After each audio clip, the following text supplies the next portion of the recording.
I was right, people. Darius Flint really is approaching Horizon right now. And word is, he's already racing. Typical Darius.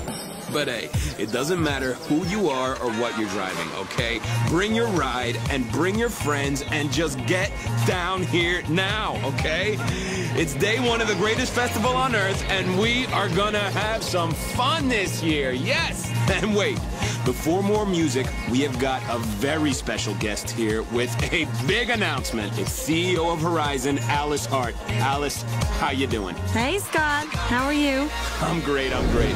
What have you got for us, Alice? Well, this is shaping up to be Horizon's biggest year yet.